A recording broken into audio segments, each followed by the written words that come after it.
Bagi saya, praktek momago ini bukan hanya sekedar upaya tautawana untuk kesembuhan belaka, tetapi mempertahankan tradisi dan hubungan erat antara leluhur yang sudah dibangun sejak ribuan tahun lamanya.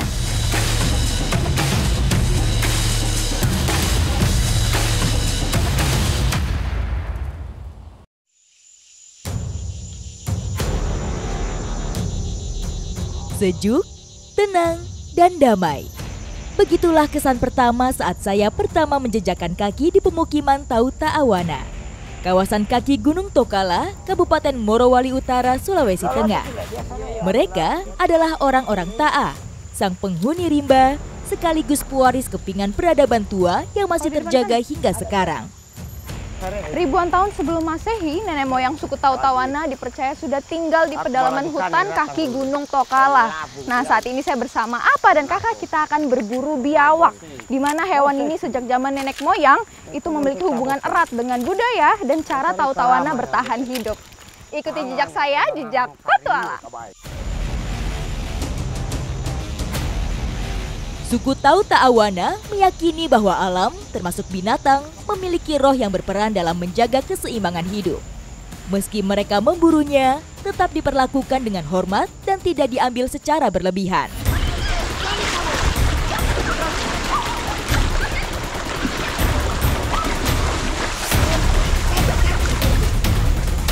Tali jerat yang melilit kaki bagian belakang biawak sedikit banyak membantu kami. Biawak yang berusaha kabur tanpa kesulitan berhasil Iken dapatkan. Sepertinya biawak ini baru saja lolos dari jebakan pemburu sebelumnya. Wah, tuh kita nemuin biawak. Dia lagi cari ikan tadi ya? Iya, cari ikan. Tuh kita nemuin lah biawaknya. Ih, beruntung sekali kita loh. Wih, Besar ini. Ih, besar. Kita harus kita jaga dulu nih bagian kepala sama ekornya. Karena ini giginya kalau kita kegigit itu lumayan sakit itu ya kalau kita kegigit ya. Iya, sakit. Bukan cuma sakit, luka. Luka. Iya. Nih sama bagian ekornya itu kalau kita dipecut. Sakit sekali ya. Iya, sakit. Nih, kita harus jaga dulu nih. Hati-hati tangannya. Dengan kemampuannya bertahan hidup dan beradaptasi, biawak melambangkan kekuatan dan ketahanan yang juga menjadi nilai penting dalam budaya suku Tauta Awana. Jadi memang biawak ini hewan berdarah dingin. Saat terik seperti sekarang tuh dia memang suka berjemur, makanya pas banget kita ketemuin dia pas lagi berjemur ya.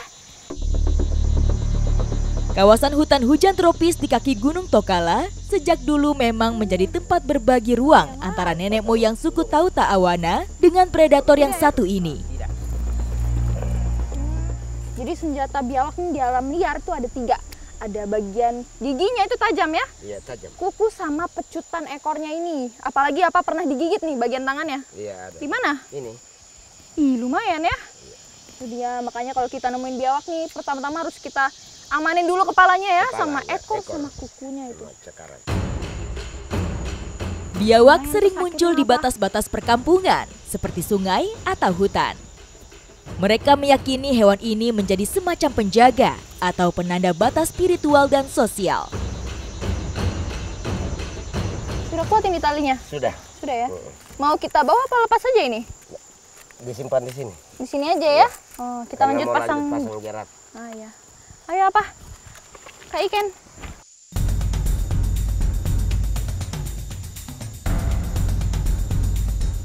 Nah, kita udah sampai nih di spot yang terbaik buat kita taruh jeratnya. Di dekat aliran sungai, karena biasanya biawak ini itu habitatnya di dekat sungai, dia makanannya itu ikan-ikan yang ada di sini. Jadi mending kita taruh sini aja ya jeratnya ya. Iya. Meski secara biologis bisa dimakan, sebagian komunitas warga Tauta Awana menghindari memakan daging biawak, terutama karena statusnya yang dianggap memiliki makna spiritual. Pembunuhan hewan ini secara sembarangan bisa dianggap pantangan yang bisa membawa kutukan atau kemalangan. Nah, ini perangkapnya sudah jadi. Kita mau coba dulu nih gimana cara kerjanya. Gimana Apa? Taruh tangan di sini. Wih, saya coba taruh tangan di sini. Boleh. Tin di sini. Aman? Iya, aman. Anggap kaki. Anggap saja kaki biawak ya. Iya. Cepat sekali. Iya, Tuh, betul. Tuh tangan saya aja langsung terikat tuh ini. Ih, berarti ini bagian pentingnya apa ya? Untuk penarik. Ini dia bagian pentingnya nih. Kalau semisal biawaknya sudah terikat, tapi kalau ininya tidak kuat, saat biawaknya lari Iya. bisa terbawa ini. Makanya kita harus yang kuat ini apa ya? Iya. Boleh. Terbuat dari bahan tali pancing, cara kerja jerat akan lebih optimal dengan menaruh umpan. Nah, karena biawak ini penciumannya kuat, dia itu biasa menyukai makanan yang berbau-bau amis, seperti bangkai dan salah satunya juga jeroan ini. Isi ikan, isi seperti ikan ini ya. Iya. Jadi ternyata umpannya ini bukan ditaruh di bagian tengah-tengah tali itu loh, tapi ditaruhnya di pinggir-pinggirnya supaya waktu dia makan yang satu ini, dia jalan ke makanan yang kedua ya apa ya? Barulah nantinya dia akan injak ini talinya, nantinya akan terperangkap di sini. Ini sudah apa ya? Sudah. Kita mau lanjut mengecek yang jerat saya pasang kemarin. Ada pasang lagi? Iya ada. Wih. Mudah-mudahan berhasil. Semoga besar ya. Biasanya, Apa Moras dan kakak ikan menyebar 3-5 jerat di beberapa titik. Hama itu jalo. Yang mana? Ada. Itu Oh, Hari ini kami beruntung, satu ekor biawak kembali masuk perangkap. lebih besar daripada yang tadi. Nyangkut itu di pohon ya? Iya. Umumnya, biawak bukanlah hewan nokturnal. Mereka biasa berburu mencari makan ketika matahari terbit hingga menjelang sore. Dari perlawanan yang masih cukup sengit, saya menduga biawak yang terjerat kali ini belum terlalu lama masuk perangkap. Ya, kita tangkap. Hati-hati tapi apa? Itu dia ancang-ancang udah itu ekornya. Hati-hati dipecut. Oh. Apa hati-hati apa? Ih. Aduh. Ya, ayo pegang. Ayo. Hati-hati Ayo pegang. Pegang ekornya. saya coba bantu. Pegang. Ayo, Kela. Aduh. Ini pertama-tama nih kita harus pegang yang kuat dulu nih ekornya. Karena kalau dia pecut itu lumayan ini sakitnya. Pak.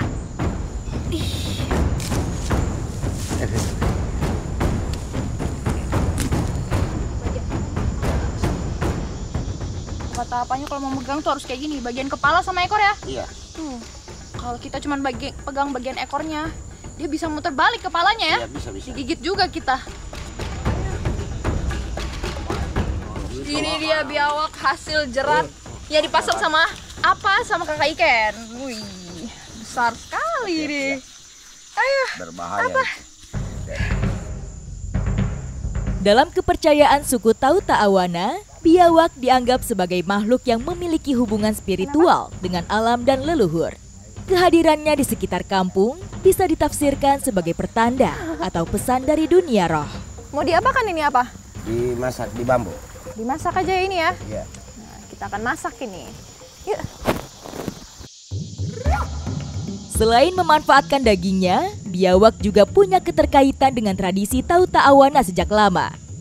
Kulit reptil ini dipercaya memiliki nilai magis dalam sejumlah tradisi Tau Ta'awana. Salah satunya dipakai untuk menjadi sumber suara pada alat musik gendang khas pengiring ritual adat. Nah, sebelum dimasak itu pertama-tama biawaknya kita kuliti dan kita bersihin dulu. Tapi bagian kulitnya ini tidak kita buang. Nantinya akan dimanfaatkan lagi, dijadikan gendang. Lain kulit, lain pula dengan dagingnya. Warga suku Tau Ta'awana memiliki teknik tersendiri dalam meracik sebuah menu, termasuk olahan daging biawak. Nah, setelah kita potong-potong dicampur sama manduya ya namanya ya. Iya. Sebagai pengganti asam. Supaya enak ini makanannya. Tanpa racikan bumbu modern, resep warisan leluhur Tau Ta'awana membuat saya begitu penasaran akan hasil akhir cita rasanya.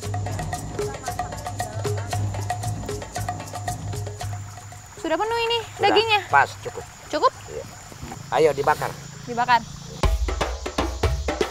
Dengan proses pembakaran di dalam bambu, aroma khas daging biawak dapat dipertahankan. Lagi menunggu dagingnya ini sampai matang kurang lebih 30 menit, kakak ikan sama Apa Moras mempersiapkan kulitnya untuk dijemur. Untuk menghasilkan suara yang nyaring, kulit biawak tidak bisa langsung dipakai buat gendang. Kulit harus dikeringkan terlebih dahulu dengan cara dijemur.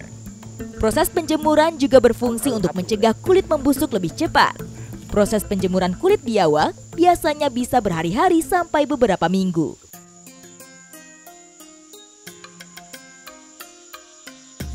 Panas. Hati-hati.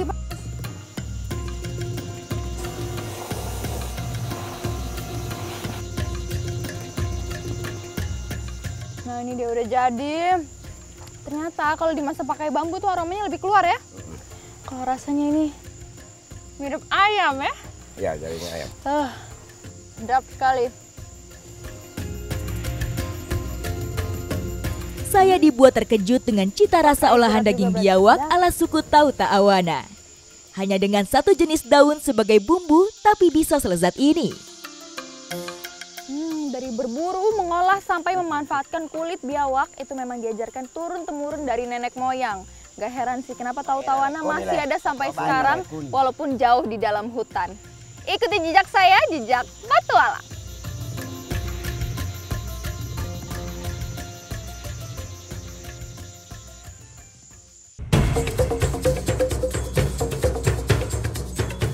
Nah, biasanya saat ritual seperti ini itu masyarakat dari dusun lain mendengar dan jauh-jauh datang ke sini untuk minta diobati.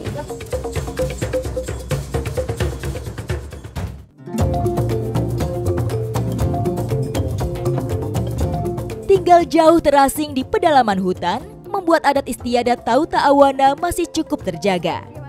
Sebagaimana suku-suku pedalaman lainnya, Tau Ta'awana juga meyakini kepercayaan pada roh leluhur dan harmonisasi alam semesta. Jauh dari jangkauan teknologi modern, masyarakat asli Tau Ta'awana pedalaman masih bergantung pada sosok dukun maupun ketua adat untuk berbagai kebutuhan. Dari mulai pernikahan, kematian, sampai dengan pengobatan beragam keluhan penyakit medis maupun magis.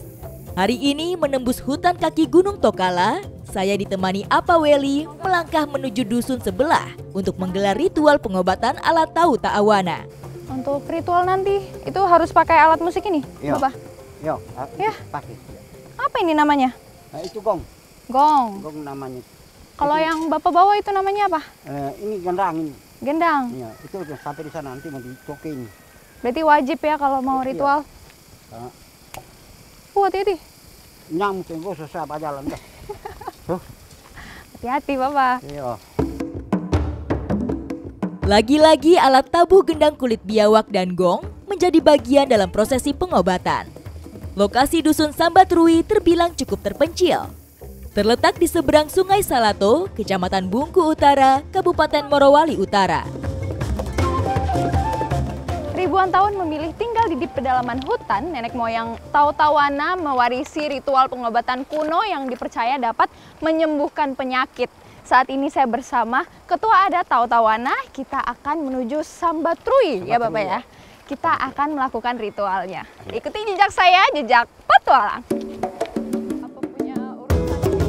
Dari titik kami berdiri, saya perkirakan harus menembus derasnya air sejauh 50 meter untuk sampai di seberang sana. Beruntung, kali ini aliran Sungai Salato hanya setinggi lutut kaki saya. Jadi memang untuk menuju ke Sambatrui itu kita harus melewati Sungai Salato ini. Kata bapaknya, itu biasa airnya bisa lebih tinggi lagi daripada ini. Bisa segimana Bapak kalau tingginya biasanya? Sampai sini, sampai segini. Bisa terlihat sih dari samping ini arusnya udah kencang banget. Ternyata benar. Ini buat jalan aja lumayan sulit. Oh, pelan-pelan. Pelan-pelan. Ya.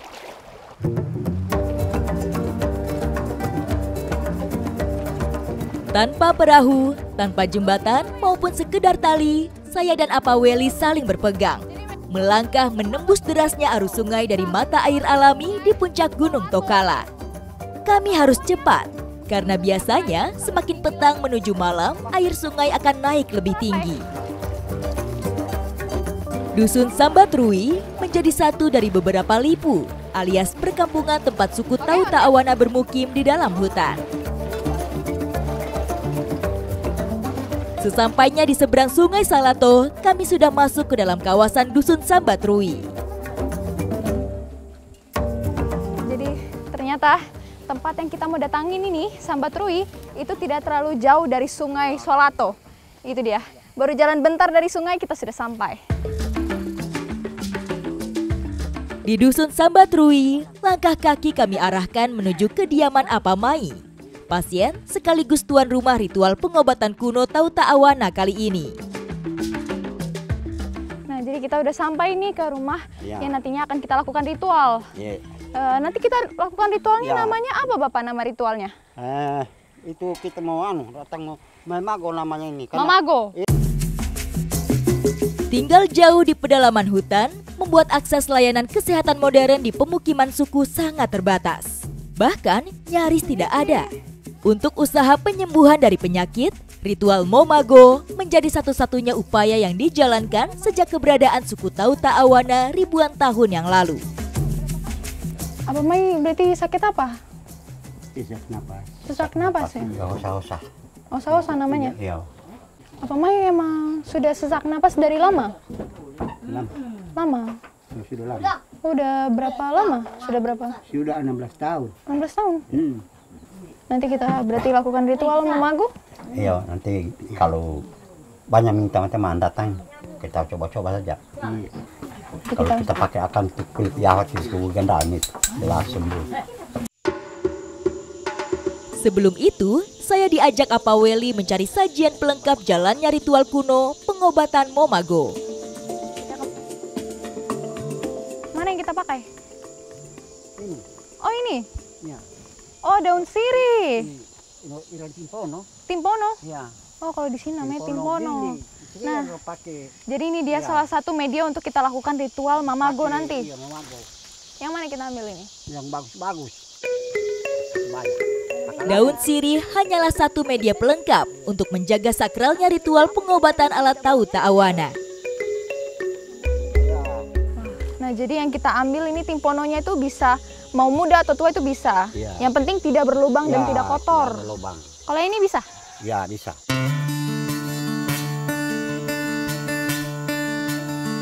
Adik-adik sini, sini. Nah jadi apa menyuruh saya buat ambil buah pohon pinang ini? Adik-adik bantu saya ambil ya. Nah ini rumah ini ada adik-adik jadi bisa bantu. Terima kami. Sudah pakai mau ngoro sirik itu. Bantu ya. Ngambil buah pohon pinang. Boleh? Iya. Nih, ayo. Jol sengkodi. Ikut. Tinggal di tengah hutan, membuat suku Tau Ta'awana tak pernah kesulitan mencari bahan dari alam. Oh itu udah dekat. Nah kata Apaweli untuk melakukan ritual Mamago itu membutuhkan media, buah dan tanaman. Nah sekarang saya bersama anak-anak dari Sambatrui, kita akan mengambil nih medianya untuk ritual nanti. Untuk mendapat buah pinang, saya tidak perlu masuk jauh ke dalam hutan. Sebentar saja menyusurinya, pohon pinang yang dicari sudah dijumpai. Nah ini dia yang kita mau ambil, itu adalah buah dari pohon pinang. Siapa mau ambil ini? Kamu? Ini dia mau naik loh. Bisa diambil? Betul. Saya beruntung bertemu anak-anak Tau Ta'awana dari dusun Sambatrui. Lebat dan tingginya pepohonan bagi mereka ibarat taman bermain. Pohon pinangnya itu sekitaran 10 meter ada loh. Dari tadi mereka naikin tuh gampang banget, tapi saya pengen cobain. Kira-kira bisa nggak ya? Melihat anak-anak Tau Ta'awana dengan mudahnya memanjat pinang, saya jadi tertantang. Saya coba naik ya. Waduh, tinggi juga. Tidak bisa. Waduh. Sudahlah. Saya cuma bisa sampai sini. Buahnya sudah ada semua? Nah tadi adik-adik sudah petikin nih buah-buah dari pohon pinangnya. Sekarang kita ambil-ambil di bawah-bawah nih. Buah pinang berbentuk bulat lonjong menyerupai telur ayam. Kulit luarnya keras dan licin, berwarna hijau saat muda dan berubah jingga, kuning atau merah bata saat matang. Nah ini menurut saya sepertinya buah pinangnya sudah terkumpul semua. Sudah cukup waktunya kita balik ke rumah untuk lakukan ritual. Karena sebelum gelap. Ayo adik-adik. Hati-hati.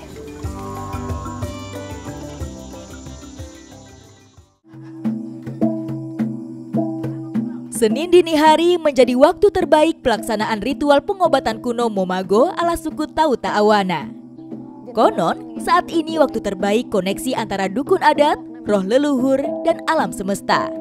Orang tua dan anak-anak sudah berkumpul di rumah Apamai. Mereka juga berharap berkah serta kesembuhan dari ritual yang akan dijalankan. Musik tradisionalnya sudah terdengar, itu artinya ritual Momagonya sudah Suara gendang kulit biawak dan bunyi gong sudah saling bersahutan. Semakin kencang alunannya, nuansa magis dan sakral semakin terbangun. Sebagai tuan rumah sekaligus pasien, Apamai mulai mencium gong dan gendang kulit biawak. Gigitan jari dan usapan pada alat musik pengiring ibarat simbol terhubungnya Apamai dengan alam lain tempat leluhur bersemayam. Nah, tadi kita bisa lihat Apamai mencium kedua gong dan satu gendang yang berlapis biawak. Itu harapannya agar penyakit yang dialami itu bisa pulih.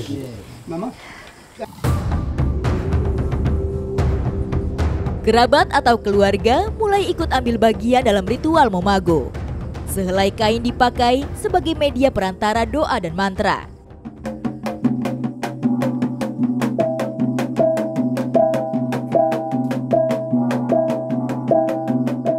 Selain dengan musik tradisional, itu dilanjutkan dengan tari-tarian yang diartikan masyarakat percaya kalau roh leluhur itu sudah dapat bagian dari ritual ini.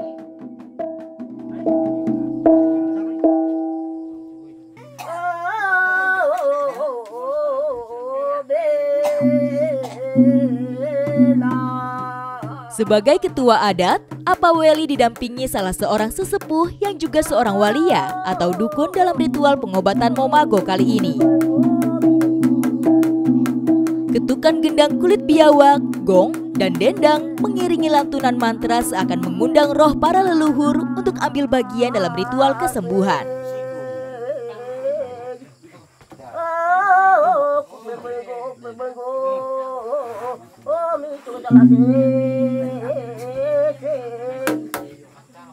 Ekspresi wajah walia menjadi gambaran betapa sakralnya ritual ini.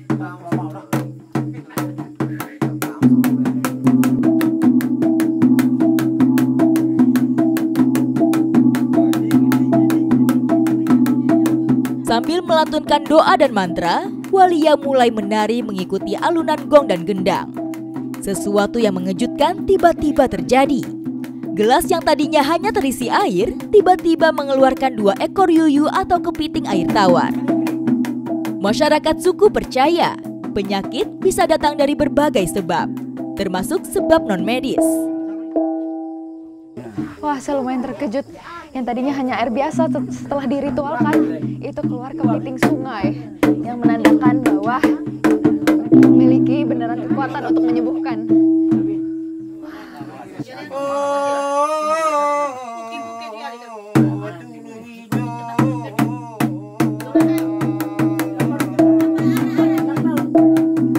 Sejak peradaban suku Tauta Awana dimulai sekitar 8.000 tahun yang lalu, ritual pengobatan Momago adalah cara mereka sembuh dari berbagai penyakit. Keberhasilan ritual Momago tidak hanya bergantung pada kemampuan walia, namun dipengaruhi juga oleh kelengkapan sesaji.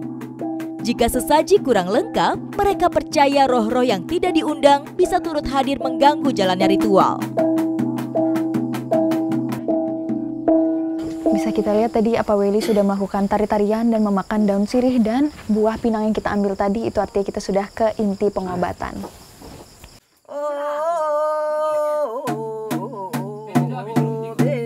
Kali ini seorang anak Tauta Awana maju untuk diobati. Sambil membaca doa dan mantra, lantunan musik gong dan gendang kulit biawak tetap mengiringi. Setelah diusap dengan kain, walia akan mulai menyedot titik di mana sakit dirasa oleh pasien. Lagi-lagi saya dibuat terkejut. Sebuah pecahan batu hitam tiba-tiba keluar dari mulut walia. Nah, biasanya saat ritual seperti ini, itu masyarakat dari dusun lain mendengar dan jauh-jauh datang ke sini untuk minta diobati. Ini dia salah satunya. Seorang Tau Ta'awana ditunjuk sebagai walia karena dianggap memiliki kemampuan spiritual. Sumbernya bisa berasal dari garis keturunan, mimpi, serta prosesi atau ritual panjang. Walia bukanlah sebuah pekerjaan, melainkan sebuah pengabdian seseorang terhadap warga sukunya. Prosesi Momago bisa berlangsung selama 1 malam penuh. Setelah beberapa pasien lain, kali ini giliran Apamai yang diobati. Nah, sekarang waktunya ritual pengobatan Apamai. Karena ini penyakitnya lumayan serius, jadi perlu dibantu oleh 2 orang.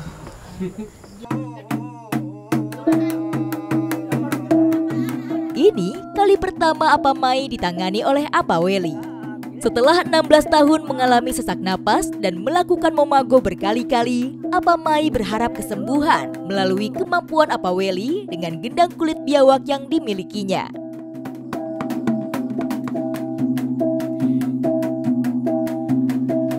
Bagi saya, praktek Momago ini bukan hanya sekedar upaya Tau Ta'awana untuk kesembuhan belaka, tetapi mempertahankan tradisi dan hubungan erat antara leluhur yang sudah dibangun sejak ribuan tahun lamanya.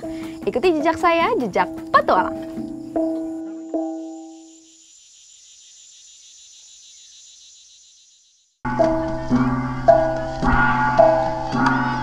Saat ini saya mengikuti rangkaian acara perkawinan adat Tau Ta'awana. Bersama masyarakat, kita mengiringi mempelai laki-laki dan perempuan ke tempat resepsinya.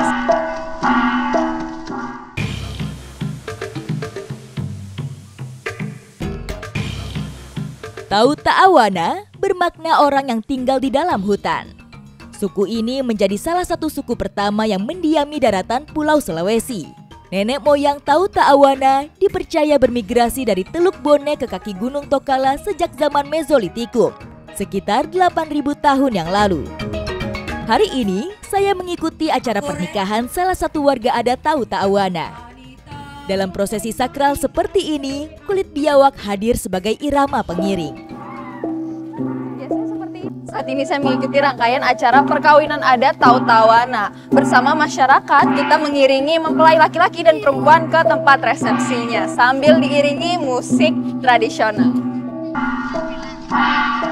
Irama yang keluar dari tabuhan gendang kulit biawak menghantar calon mempelai pria Tau Ta'awana menuju ke pelaminan. Meski digelar di luar hutan, namun acara pernikahan ini tidak lepas dari tradisi adat, termasuk gemuruh alat musik pengiring. Tradisi pernikahan adat Tau Ta'awana biasa disebut dengan morongo. Rangkaian prosesinya dipimpin oleh sang ketua adat. Setelah menyanyikan lagu adat, di pelaminan, mempelai dan kedua belah pihak keluarga akan saling mengunyah kapur sirih sebagai simbol akan bersatunya mereka menjadi keluarga besar.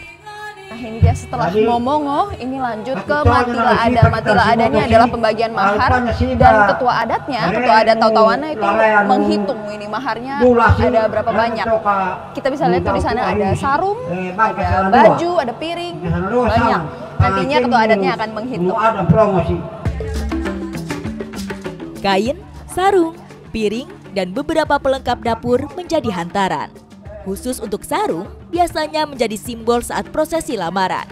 Apabila sarung diterima dan disimpan, maka diterima pula lamaran sang pria. Bisa dilihat tadi yang di depan sana, yang menghitung maharnya adalah ketua adat dari Tau Ta'awana. Nah, biasanya ketua adat ini sangat berperan penting setiap acara yang ada di sekitaran Tau Ta'awana. Apalagi saat pernikahan seperti sekarang. Rangkaian prosesi ini ibarat ijab kabul atau pemberkatan dalam tradisi pernikahan keagamaan. Nah, bisa dilihat tadi mahar pemberian dari laki-laki sudah diberikan ke mempelai wanita, berarti artinya proses pembagian mahar ini sudah selesai.